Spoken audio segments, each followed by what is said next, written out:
저는 고등학교 때 제가 바라는 대학에 들어가기만 하면 그때부터 제 인생이 만사형통하게 열리고, 그때부터 내 인생은 그야말로 꽃길만 걸을 수 있다고 생각을 했더랬습니다.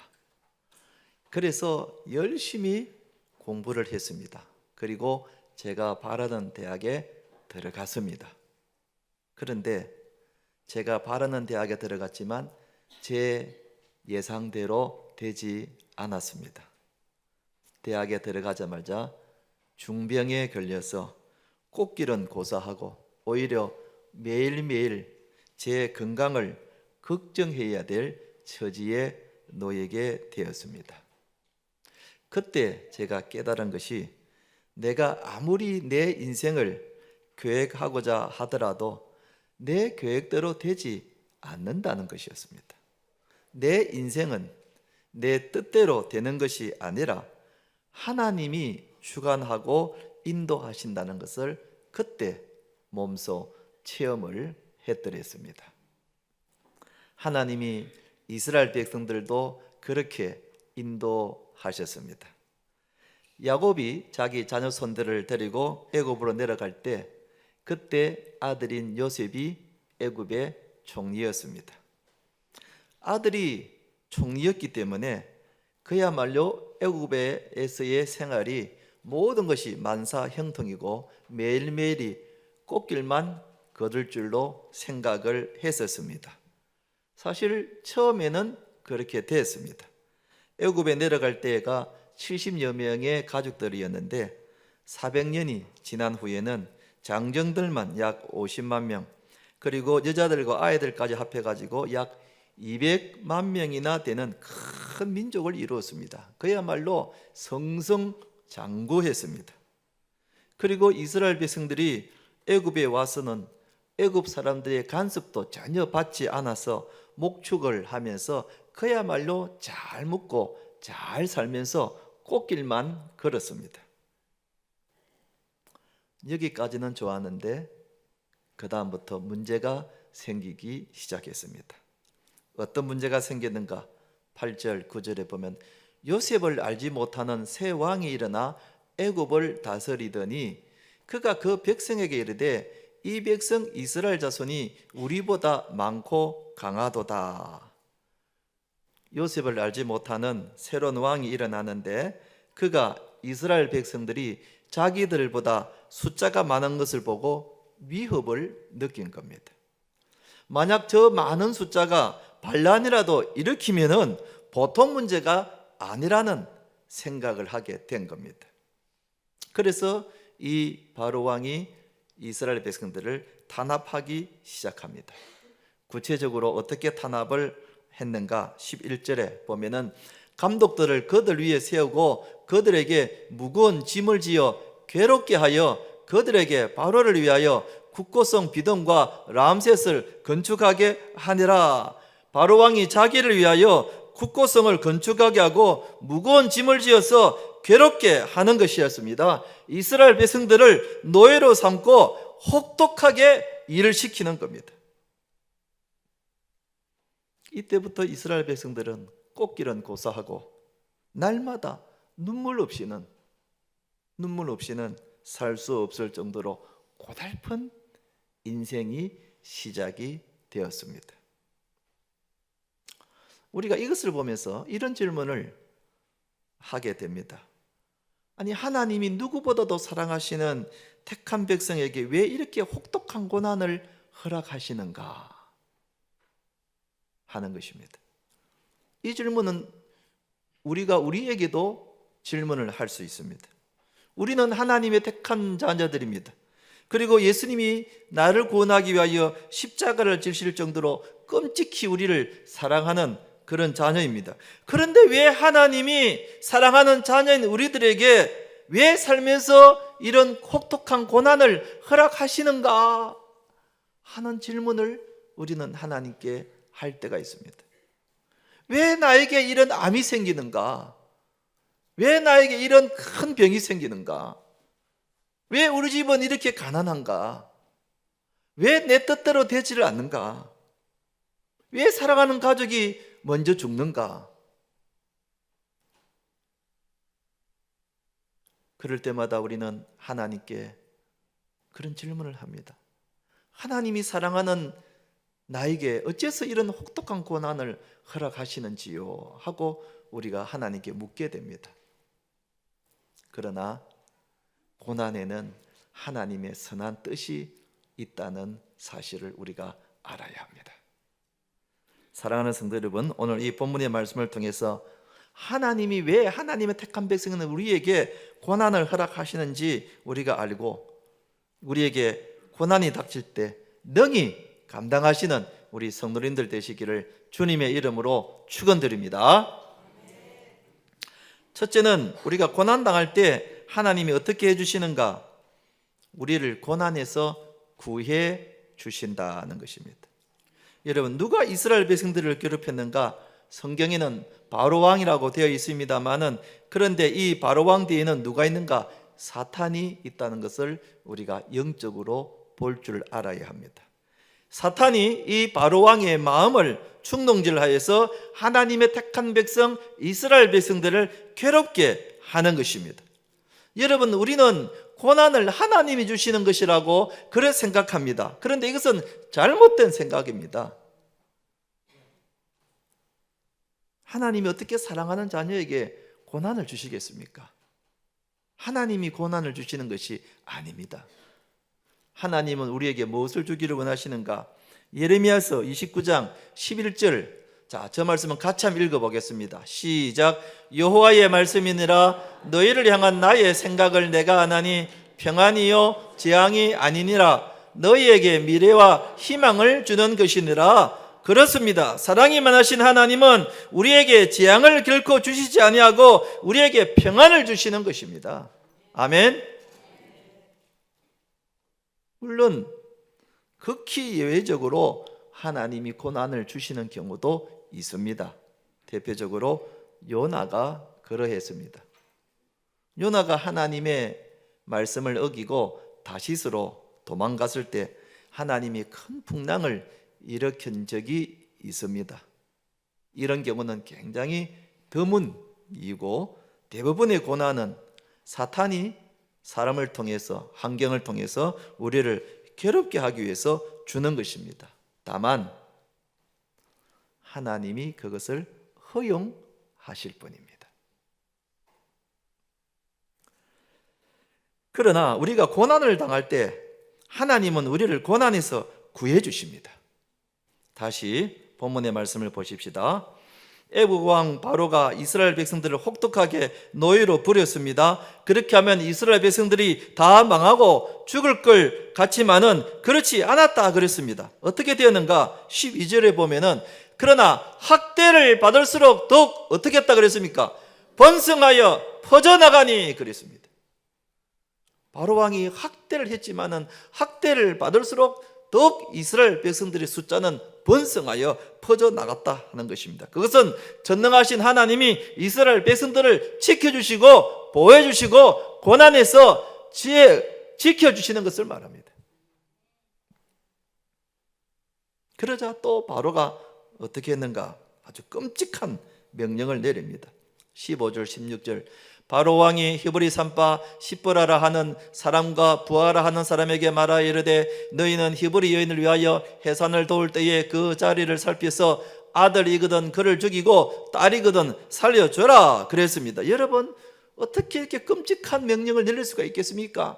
도대체 그 사람이 사람입니까 아닙니까? 정말 그럴 정도로 파람치하고 끔찍한 명령을 내리는 겁니다. 그런데 산파들이 어떻게 했는가?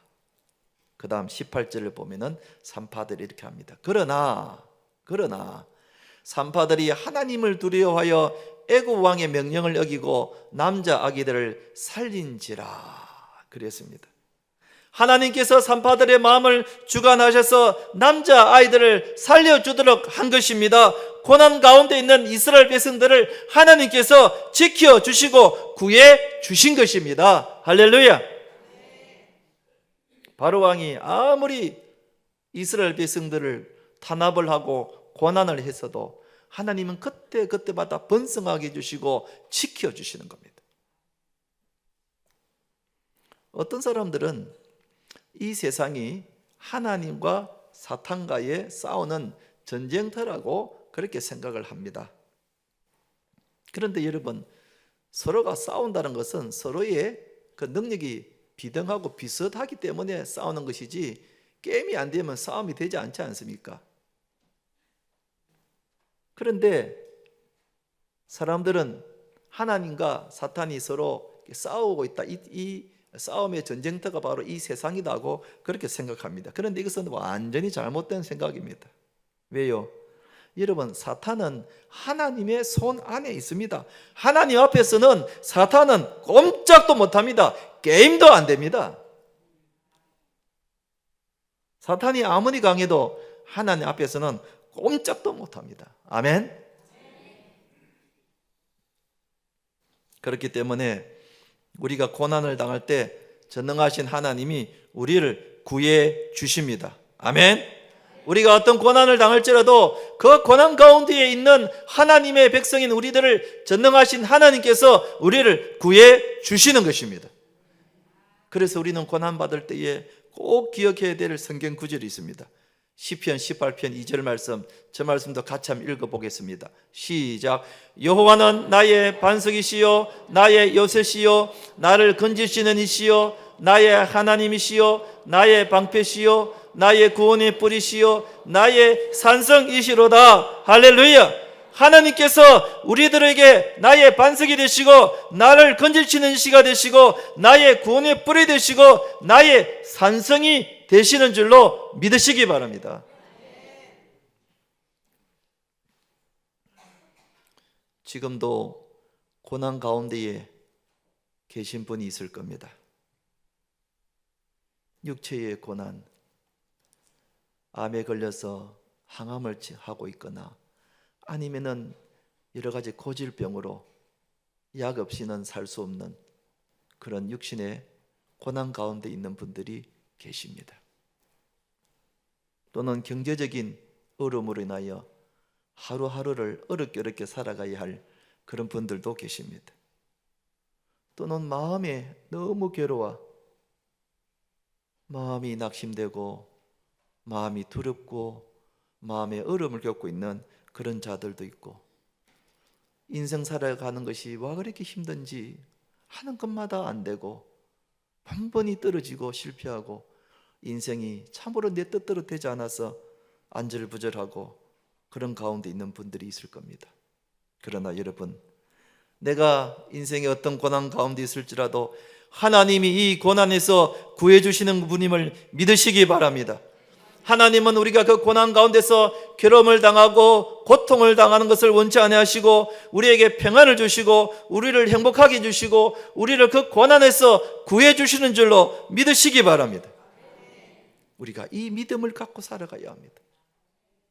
때가 되면은 이 고난이 지나간다는 것을 우리는 소망을 가지고 살아가야 합니다. 그래야 우리가 고난 가운데서도 능히 감당할 수가 있는 겁니다. 한번 따라 합시다. 하나님이 우리를 구해 주십니다. 하나님이 우리를 구해 주십니다. 아멘.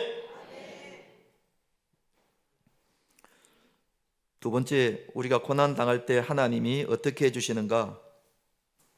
우리를 축복하신다. 아니, 고난과 축복은 먼 단어인 것 같은데 어떻게 고난 가운데에서 축복이 임하는가 의아하게 생각이 됩니다만, 여러분 한번 잘 들어보시기 바랍니다. 이스라엘 백성들이 이 바로 왕에게 혹독한 고난을 당했을 때에 달라진 것이 하나 있었습니다. 그 달라진 것이 뭔가? 출애굽기 2장 23절에 보면 여러 해 후에 애굽 왕은 죽었고 이스라엘 자손은 고된 노동으로 말미암아 탄식하여, 그 다음에 뭐라고요? 부러지더니 그랬습니다. 탄식하여 부러지더니, 그 고된 노동으로 말미암아 부러지는 소리가 하나님께 상달된지라. 그 전까지는 기도하지 않았다는 겁니다. 부러지지 않았다는 겁니다. 사실 출애굽기 1장을 어디를 찾아봐도 하나님께 기도했다는 말씀이 없습니다. 아니, 애굽에서 편하게 사니까, 애굽에서 잘 먹고 잘 사니까 기도할 생각을 하지 안 했던 것입니다. 여러분, 사람이 건강하고 내 뜻대로 되고 평안하면은 기도 잘 안 합니다. 기도 잘 안 합니다. 그런데 이 이스라엘 백성들이 혹독한 고난이 찾아오니까 비로소 하나님을 찾게 되고 하나님께 부르짖게 됐다는 것입니다. 이것이 그전과 다른 점이라는 겁니다. 어떻게 보면 고난이 잠자고 있던 이스라엘 백성들의 영혼을 깨운 겁니다. 고난이 없었더라면 그들은 언제까지라도 애굽에 살면서 하나님을 찾지 않았을 것입니다. 하나님께 기도하지 않았을 것입니다. 하나님께 부르짖지 않았을 것입니다. 그런데 고난이 찾아왔기 때문에 하나님을 찾게 되었고, 그리고 나중에 출애굽을 하게 되었고, 그리고 결국은 젖과 꿀이 흐르는 가나안 땅으로 가게 된 것입니다. 이 모든 것이 고난으로 말미암아 시작이 되었다는 것입니다. 여러분, 그렇다면 이 고난이 이스라엘 백성들에게 축복이 된 것입니까? 저주가 된 것입니까? 그렇죠. 축복이 된 것이죠. 축복이 된 것입니다. 고난 때문에 하나님께 부르짖게 되었고, 고난 때문에 애굽에서 나오게 되었고, 고난 때문에 가나안 땅으로 가게 되었으니 이 고난이 이스라엘 백성들에게는 축복이 된 셈입니다. 이렇게 하나님이 고난을 통해서 축복해 주시는 겁니다. 아까 제가 대학생 때 큰 병을 얻어서 하루하루 건강을 걱정해야 될 그런 고난을 당했다 그랬습니다.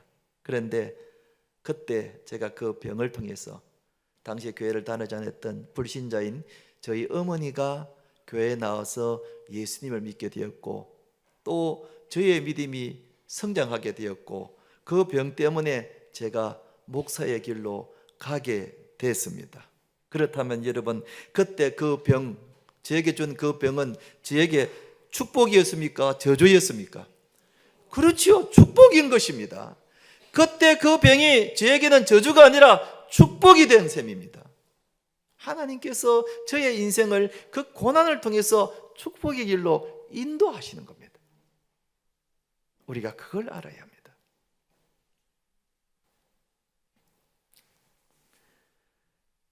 페이브라는 기독교 서적이 있습니다. 아마 여러분들이 읽어본 적이 있는지 모르겠는데, 페이브는 영어이고 이거 해석하면 은혜라는 뜻입니다. 그리고 이 책의 부제가 주님의 특별하고도 비밀스러운 축복의 기적이라는 그 부제가 달렸는데, 그 책이 이렇습니다.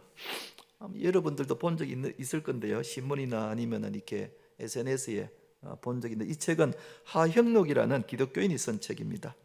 하형록, 아마 직장 다니는 분들은 한 번쯤 들어봤을 건데요, 이 하형록 회장은 미국의 팀 하스라는 건축회사를 운영하고 있는 회장인데, 미국 젊은이들이 가장 일하고 싶은 직장 100개의 직장에 들 정도로 선정된 기업입니다. 미국의 젊은 청년들이 내가 저 기업에 들어가서 일하고 싶다 하는 그 100개의 명단에 들어가 갈 정도로 굉장히 미국에서는 알려져 있는 회사입니다.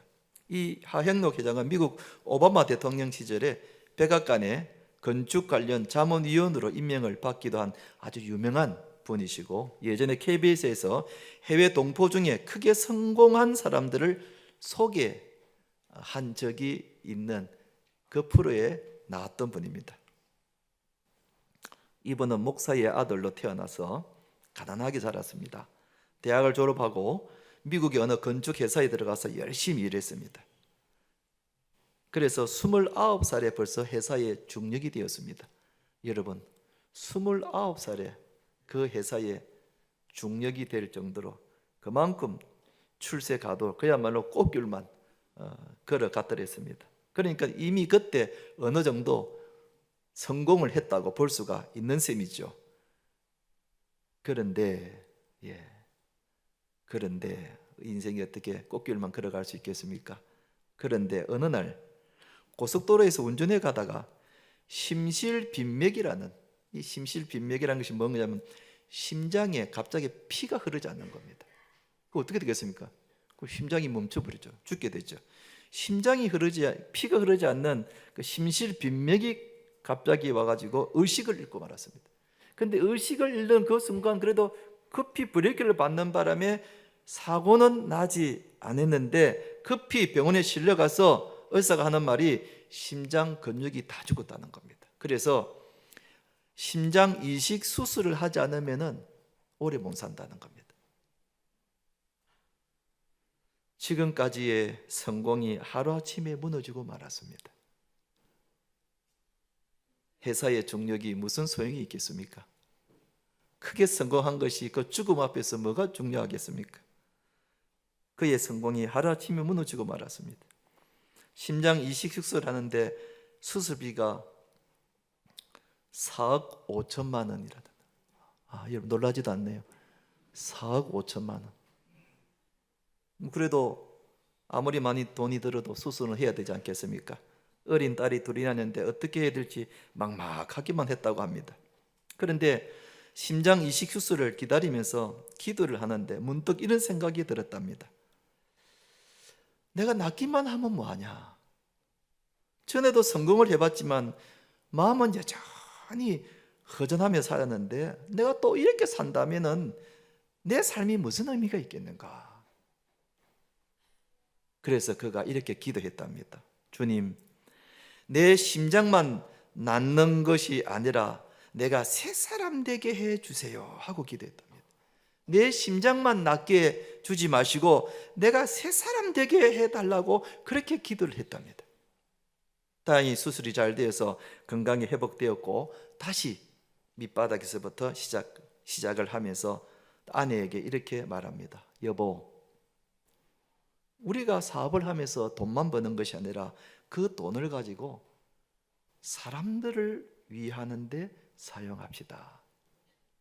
돈만 버는 것이 아니라 가난한 사람, 병든 사람, 이웃을 위해서 사용하는데 씁시다.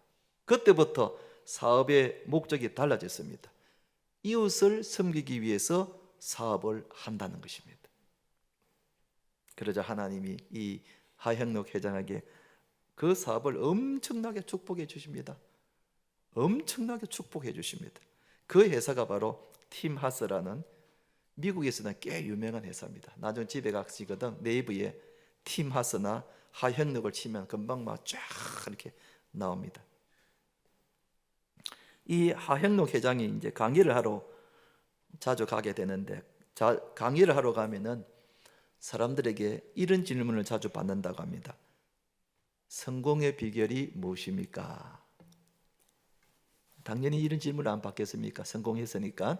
성공의 비결이 무엇입니까? 하고 물으면은 그는 항상 이렇게 말을 한답니다. 1000건이나 되는 무거운 짐을 지고 걸어가세요. 그러면 성공의 길이 보입니다. 1000건이나 되는 무거운 짐을 지고 걸어가세요. 그러면 성공의 길이 보입니다.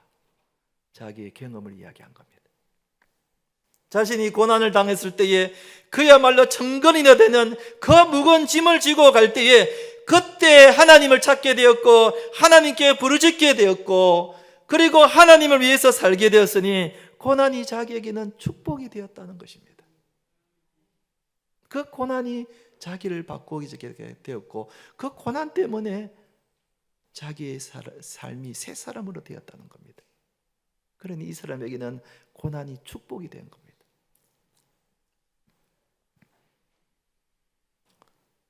지금도 여러분 가운데는 내가 고난의 무거운 짐을 지고 걸어가는 사람들이 있을 겁니다. 참으로 인생의 무거운 짐을 지고 걸어가는 사람이 있을 것입니다.